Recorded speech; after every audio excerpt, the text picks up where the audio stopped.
말씀 마가복음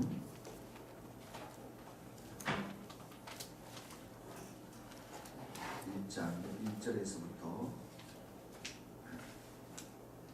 15절 말씀.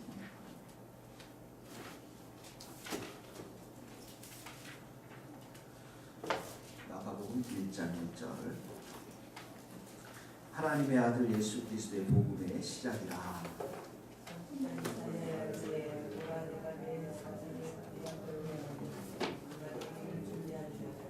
광야에 외치는 자의 소리가 있어 이르되 너희는 주의 길을 준비하라. 그의 오실 길을 곧게 하라. 기록된 것 같이.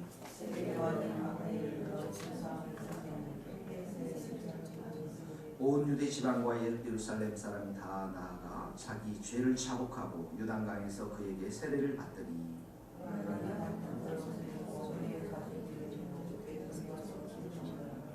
그가 전파에 이르되 나보다 능력 많으신 이가 내 뒤에 오시나니 나는 굽혀 그의 신발끈을 풀기도 감당하지 못하겠노라.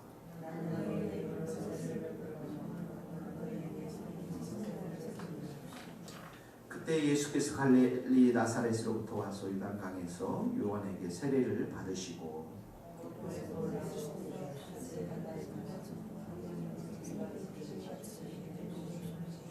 하늘로부터 소리가 나기를 너는 내 사랑하는 아들이라 내가 너를 기뻐하노라 하시니라. 광야에서 40일을 계시면서 사단에게 시험을 받으시며 들짐승과 함께 계시니 천사들이 수종들더라.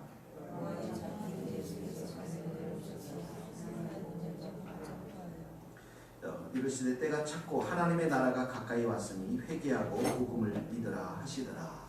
아멘. 말라기를 어제 우리가 마쳤고 400년간의 침묵의 시간이 있은 다음에 하나님께서는 약속하셨죠. 엘리야를 보내주겠다. 이렇게. 그 엘리야가 누굽니까? 이 세례 요한을 말하는 거죠. 세례 요한을 먼저 보내주셔서 회개의 세례를 전파하는 장면이 오늘 나오고 있습니다. 1절에 보니까 하나님 아들 예수 그리스도의 복음이라 이렇게 하면서 예수님이 곧 복음임을, 하나님의 아들 예수님이 곧 복음임을 이렇게 선포하고 있는데, 이 복음, 하나님의 아들과 시작되는 이 복음은 회개로부터 시작한다는 것이죠. 4절에 보시면 세례 요한이 광야에 이르러 죄사함을 받게 하는 회개의 세례를 전파하니, 5절에 보니까 온 유대 지방과 예루살렘이 다 나와 자기 죄를 자복하고, 이 세례 요한의 이 회개의 세례는 예수님의 그 복음을 선포하는 것의 예비적 단계, 그리고 준비적 단계를 말하는 것입니다. 그러니까 예수님이 오시면 구원을 주시기도 하지만 또 심판을 함께 이렇게 선포하기 때문에 제일 먼저 해야 될 게 무엇이냐면 우리 사람들이 회개라는 거예요. 이 하나님의 나라 복음 가운데 첫 번째로 시작해야 될 것이 바로 회개라는 것입니다. 왜 회개를 해야 됩니까? 자기 중심적으로 살았기 때문에, 하나님 없이 살았기 때문에. 그래서 15절에도 보면, 14절에도 보면 예수님께서 하나님 복음을 전파하되 15절에 보니까 회개의 복음을 믿어라, 회개하여라, 복음을 믿어라, 이런 말입니다. 회개하여라, 복음을 믿어라. 여러분, 그 교회 생활할 때 가장 기쁨이 넘칠 때가 언제예요? 가장 은혜가 충만할 때가 언제입니까? 회개할 때입니다. 은혜가 충만할 때는 내 자신의 삶을 십자가 앞에 가지고 내려와서 십자가의 보혈을 머리에서 발까지 다 씻고, 정말 내가 형편없는 인간이구나, 내가 정말 주님 앞에서 무익한 벌레 같은 사람이구나, 이런 자신을 철저하게 회개할 때 하나님으로부터 오는 기쁨이 넘치고요, 하나님으로부터는 은혜가 넘쳐날 줄로 믿습니다. 자, 그러면서 이제 회개의 복음을 전파했는데 9절에 보니까 예수님께서 갈릴리 나사렛에서 와서 요단강에서 요한에게 세례를 받으십니다. 이 세례는 뭡니까? 죄를 다 씻는 것이잖아요. 정결하게 씻는 것인데 예수님은 죄가 없으세요. 그런데 이렇게 세례를 받습니다. 무슨 말입니까? 자신이 인간임을 인정하는 것이고, 또 자신이 죄인들과 함께, 인간들과 함께 있다는 사실을 인정하는 것입니다. 자, 그렇게 해서 세례를 받으면서 오늘 본문에 보니까 10절, 11절, 12절, 13절에 중요한 말씀이 나오는데 10절, 11절 먼저 읽어봅시다. 시작. 곧 물에서 올라오실새 하늘이 갈라짐과 성령이 비둘기같이 자기에게 내려오심을 보시더니 하늘로부터 소리가 나기를 너는 내 사랑하는 아들이라 내가 너를 기뻐하노라 하시니라. 자, 예수님이 세례를 받으시면서 어떻게 됐다고? 하늘이 갈라지고 성령이 비둘기같이 자기에게 내려오셨습니다. 그리고 하늘에서 음성이 들렸습니다. 너는 내 사랑하는 아들이라 내가 너를 기뻐하노라. 그런데 12절에 보니까 또 성령의 이야기가 나옵니다. 근데 성령이 이번에는 어디로 예수님을 몰아붙입니까? 광야로 몰아붙입니다. 그러니까 10절과 11절에 나와 있는 성령은 예수님으로 하여금 이제는 메시아 시대, 그 메시아로서 사역을 선포하는, 사역이 시작되는 그런 성령의 임함이었고요. 12절에서부터는 그 성령께서 이제는 어떻게 하냐면 광야로 몰아내서 시험을 받게 하는, 연단시키는 그런 성령님으로 등장하는 것을 우리가 보게 되어집니다. 자, 10절에 보니까 성령이 비둘기같이 자기에게 내려오셨다. 무슨 말입니까? 성령이 임하셨다라는 것이에요. 예수님이 누가복음 4장에 보면 이렇게 말씀해요. 성령이 내게 임하셨으니 가난한 자에게 복음이 전파되고, 내게 기름을 부으시고 나를 보내서 포로된 자에게 자유를 주고 눈먼 자를 눈을 뜨게 하고 주의 은혜를 선포하게 하셨다. 이 말씀을 통해서 우리가 배워야 될 게 무엇입니까? 사역은 성령의 기름 부으심으로부터 시작한다는 거예요. 성령이 임해야만 이제 그 일들을 행할 수 있다는 것이죠. 요한복음 3장에 보면 내가 하나님의 말씀을 선포하는데 하나님의 성령이 한량없이 내게 주심이라 예수께서 이렇게 말씀하십니다. 그러니까 우리는 이 말씀을 통해서 정말 생각해야 될 것이, 우리 그리스도인에서 일을 하기 전에, 사역을 하기 전에 가장 필요한 것이 있다면 바로 성령의 세례이고 성령의 충만함이라는 거예요. 우리 교회가 이렇게 모여서 이제 짐 신발람 목사님 책을 우리가 읽고 있는데 그 책의 핵심이 무엇입니까? 교회는 성령으로 충만해야 되고 성령의 불을 받아야 되고 성령의 세례를 받아야만 권능 있고 능력 있는 그 교회가 될 수 있다라는 것이죠. 사도행전 4장에도 보면 사도들이 감옥에 잡혀 들어갔을 때 교회가 모여서 기도합니다. 하나님, 우리가 하나님의 뜻을 이루려고 이 성에 모였는데, 그래서 우리가 손을 내밀어서 병을 낫게 하고 표적과 기사를 보여주십시오라고 기도하니까 그거 무리가 다 성령으로 충만함을 받고 담대히 복음을 전했다. 이렇게 성경은 기록하고 있습니다. 성령과 예수님, 성령과 우리는 뗄래야 뗄 수가 없어요. 우리를 진리 가운데로 인도하시는 분이 성령이고요. 우리가 권능과 능력으로 충만하게 하시는 분이 바로 성령님이십니다. 그러므로 이 말씀을 우리가 적용해 본다면 주님 오늘 우리에게도 성령을 부어 주옵소서, 능력을 부어 주옵소서, 이 교회 가운데 성령의 기름을 부어 주옵소서. 이게 바로 에스겔서 36장에서 약속하신 말씀입니다. 에스겔서 36장에 약속하신 말씀이 뭐냐면 너희를 이제 맑은 물로 깨끗하게 씻고 그리고 내가 그곳에 새 영을 부어서 말씀을 순종하게끔 하겠다. 하나님의 약속의 말씀이거든요. 너희로 하여금 새 마음을 내가 줄 텐데 그 마음은 단단한 마음이 아니고 말씀을 잘 받아들일 수 있는 부드러운 마음을 줄 것이다. 그러니까 신약이 와서 우리에게 갖게 된 것은 뭐냐면 새 마음이에요. 그리고 우리 안에 성령을 받았다라는 것입니다. 중요한 것은 우리가 성령으로 충만한 것이고 이 교회가 여러분들이 성령의 능력을 받는 것입니다. 성령의 기름 부으심을 받는 거예요.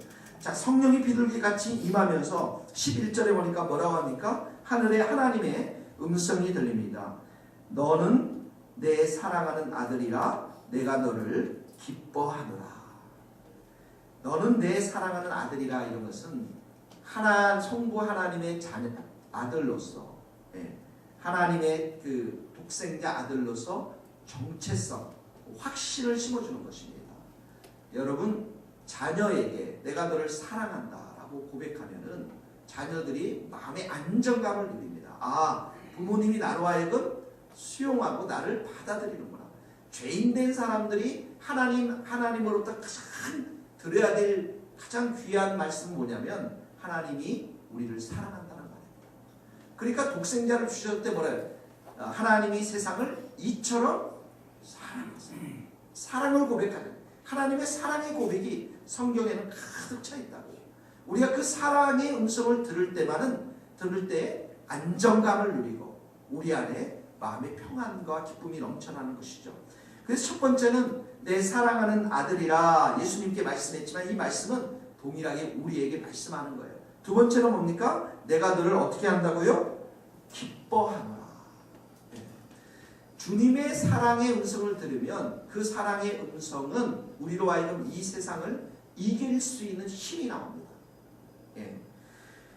이 모든 일에 우리를 사랑하시는 이로 말미암아 우리가 넉넉하게 이기느니라. 승리는 어디로부터 나오냐면 하나님이 나를 사랑한다는 그 말씀으로부터 나오는 거예요. 그 음성으로부터 나옵니다. 그런데 내가 너를 기뻐하느라. 왜 기뻐합니까? 내 뜻에 순종하는 아들이기 때문에. 내 계획에 순종하는 아들이기 때문에. 우리 자녀들이 우리 부모님들에게 순종하면 우리의 마음이 기쁩니다. 근데 불순종하면 우리의 마음이 힘들어요. 바울이 이렇게 얘기합니다. 너희의 순종함이 모든 사람들에게 들리는지라. 로마서에 보면은 그러면서 그러므로 내가 너희로 말미암아 기뻐하노라. 바울도 이 성도들이 그 순종하는 성도들을 보니까 그 마음이 기뻤습니다. 요한도 마찬가지입니다. 이렇게 고백해요. 요한 3서 1장 3절에 보니까 내가 진리 안에서 행한다니 내가 심히 기뻐하노라. 말씀 앞에 순종하고 진리 안에 순종하면 기뻐하는 자가 사역자예요. 근데 누가 또 궁극적으로 기뻐합니까? 하나님이 기뻐하죠.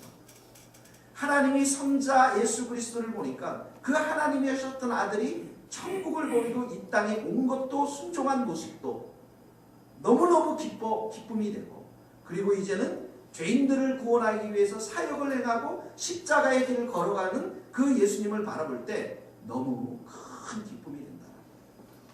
그러므로 이 말씀을 통해서 우리가 기억해야 될 게 무엇입니까? 하나님이 나를 오늘도 사랑하신다. 내가 이 세상 가운데 밑바닥에 팽개칠 수 있어요. 내가 실패할 수 있어요. 그러나 하나님의 사랑은 변치 않습니다. 그 사랑이 내 인생을 붙잡고 있으며 또 내가 하나님 앞에 말씀 앞에 순종함으로 나아갈 때 하나님은 내 인생을 기뻐하시는 인생, 하나님의 기쁨이 되는 인생은 하나님이 우리의 가운데 은혜를 주시고 책임져 주시는 줄 믿습니다. 오늘 우리가 이렇게 적용했으면 좋겠습니다. 하나님 나를 사랑해 주셔서 감사합니다.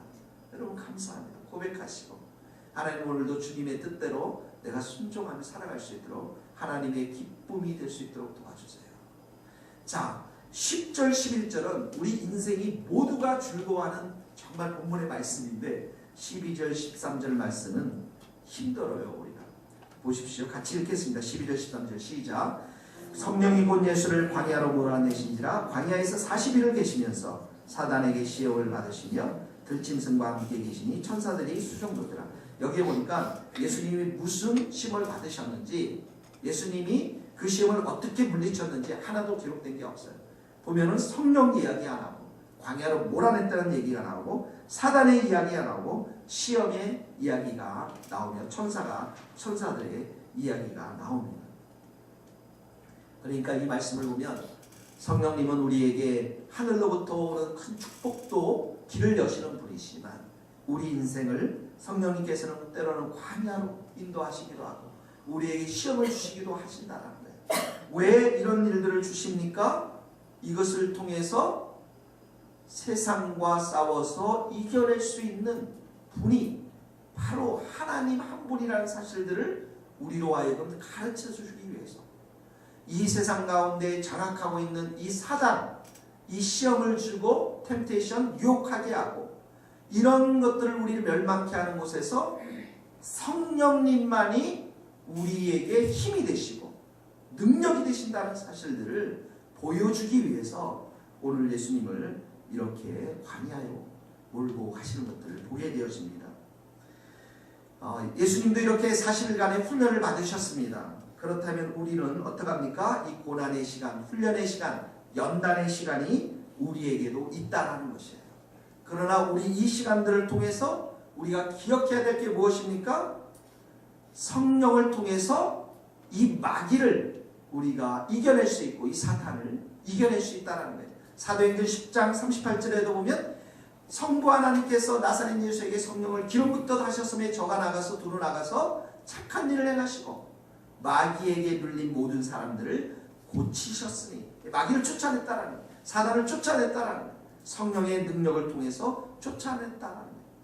요한복음에 보면 보혜사 성령이 와야만 너희들에게 유익하면 되는데 왜 그런가? 이분이 와서 세상을 심판하리라. 세상이 누굽니까? 마귀라는 거예요. 이 사단이라는 거예요. 귀신이라는 거예요. 이 귀신들이 성령님께서 오셔서 심판해야만 우리에게 유익함이 있다는 것입니다. 오늘 우리가 이렇게 인생을 살아가면서 우리 때로는 고난이 있고 시험에 때로는 이렇게 광야에 내몰지만 우리 안에 성령님이 계시다는 사실들을 우리가 기억하면서 성령님을 의지하고 성령의 능력을 받아서 충만하게 받아서 이 예수님께서 40일의 시험을 이겼던 것처럼 우리도 이겨나갈 수 있기를 주님의 이름으로 축복합니다. 같이 이 시간에 기도하시겠습니다. 이 시간 같이 기도할 때에 하나님 오늘 성령으로 충만케 하여 주시고 하늘의 음성을 듣게 하시고 또 우리가 하나님의 사랑을 덧입은 자로 확신을 갖게 하여 주시고 주님, 우리가 오늘도 뜻에 순종하며 주님의 기쁨이 될 수 있도록 도와주시옵소서. 오늘 우리 가운데 있는 시험과 광야의 모든 것들이 성령의 능력을 통해서 우리가 극복하고 이겨내며 승리할 수 있도록 축복하여 주시옵소서. 같이 기도하시겠습니다. 하나님 아버지 감사합니다. 오늘도 주님의 뜻 앞에 순종하며 나아가기를 원합니다. 아버지 하나님의 기쁨이 되기를 원합니다. 내 안에 있는 많은 부족함들, 연약함들 하나님을 흡수하여 주시고 새롭게 하여 주시고 성령님 환영하오니 머리에서 발끝까지 주님의 영으로 채워주시고 성령으로 채워주시고 충만케 하시고 기름을 부어주시고 새롭게 하여 주시기를 원합니다. 오 하나님 아버지, 이 광야에 같은 인생길에서 하나님 아버지 시험 받는 이 인생길에서 넘어지지 않게 하시고 우리를 새롭게 하시고 새 영을 부으시고 새 성령을 부으셔서 온전히 주님을 의지하며 온전히 주님만을 바라보며 살아가는 우리 인생이 될 수 있도록 주님 축복하여 주시옵소서. 이 시간에 머리마다 하나님의 영으로 충만케 하시고 이 교회가 성령으로 충만케 하시고 성령의 불로 역사하여 주셔서 권능 있고 능력 있는 제자들이 다 될 수 있도록 우리 하나님 역사하여 주시기를 원합니다. 주님의 거룩한 은혜가 우리의 마음과 생각을 지키게 하시고 주님의 거룩한 능력이 우리의 중심을 지키게 하여 주셔서 오늘날도 성령님과 더불어 승리하며 승리할 수 있는 복된 하루가 될 수 있도록 주님 역사하여 주시옵소서. 주님 감사합니다. 성령님 이 시간에도 우리 성도들 머리 위에 성령의 충만한 기름을 부어주시고 우리의 마음 가운데 성령으로 충만케 하여 주셔서 하나님이 주시는 귀한 생각들로 우리가 오늘 살아갈 수 있도록 주님 도와주옵소서. 성령님, 우리가 오늘도 참으로 이 광야 같은 세상 가운데서 승리할 수 있도록 힘 주시고 능력 주시고 은혜를 덧입혀 주시옵소서. 예수님의 이름으로 기도하오며 지금은 우리 주 예수 그리스도의 은혜와 하나님의 크신 사랑과 성령님의 교통하심이 성령으로 충만하기를 소망하는 우리 모든 성도들과 우리 선교사님들 삶과 사역 위에 이제로부터 영원토록 함께 하시기를 간절히 축원하옵나이다. 아멘.